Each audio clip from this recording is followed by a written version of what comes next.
মায়ের করুণ আর্তনাদ, একটা সন্তানকে বাঁচানোর জন্য আপনাদের সহযোগিতার জন্য অশেষ অশেষ কৃতজ্ঞতা আপনাদের কাছে।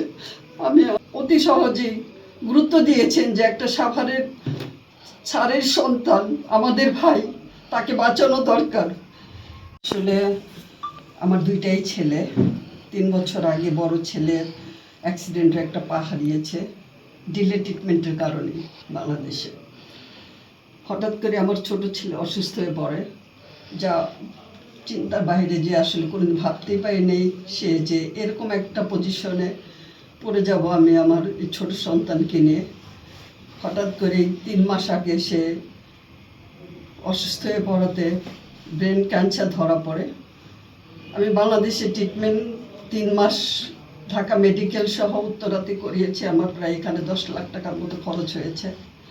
এবং আমি যখন ইন্ডিয়াতে পাঠাই, অনেক মানে 2বার ওর টিকিট মিস হয়েছে, ওকে যেতেই দিচ্ছিল না, এমন অবস্থা, কারণ ওর শরীরটা খুবই খারাপ ছিল।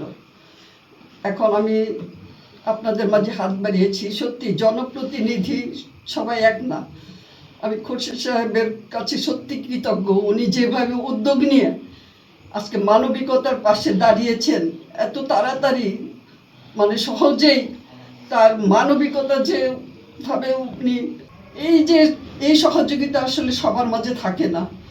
আমি তার কাছে অনেক কৃতজ্ঞ, সাভারের মানুষের কাছে, আপনাদের কাছে, সবার কাছে কৃতজ্ঞ। বিশেষ করে বাবু ভাই তো অনেক অমায়িক মানুষ, আমি জানি। সে ফিউজিসকে অনেক ভালোবাসতো, যে প্রত্যেকটা যখন টিচার নিয়ে করতো, তিনি যখন দায়িত্বে ছিলেন, ক্ষমতায় ছিলেন, তখন তাকে কিন্তু তার পাশে রাখতেন। তো আমি তার কাছে অনেক কৃতজ্ঞ। সে এইভাবে আমাদের পাশে দাঁড়িয়েছেন একজন, মানে কি বলবো আমি আসলে। আমার ছেলেকে আজও একটা অপারেশন হয়েছে, আরও 6 থেকে 7 মাস লাগবে ও রিকভারি করতে, ডাক্তার বলেছে। এবং একটা মানে কেমন বড় থেরাপি, যেটা হাই থেরাপি, সেটা দিতে বলছেন। এখনও আমার প্রায় আজকেও 5 লাখ টাকা ওদের হিসাবে, শুধু যে অপারেশনটা করেছে এই পর্যন্ত আমার প্রায় 15 লাখ টাকা এখনো ডিউ রয়ে গেছে। আমি আজকে এই কৃতজ্ঞতা ভাষা নেই আমার আসলে। আপনারা যেমন দয়া করছেন, দোয়াও করবেন আমার সন্তানটার জন্য, যেন আমার বুকে ফিরে আসে। অনেক অনেক কৃতজ্ঞতা, সবাইকে অনেক ভালোবাসা, ধন্যবাদ। ঠিক আছে, থ্যাংক ইউ।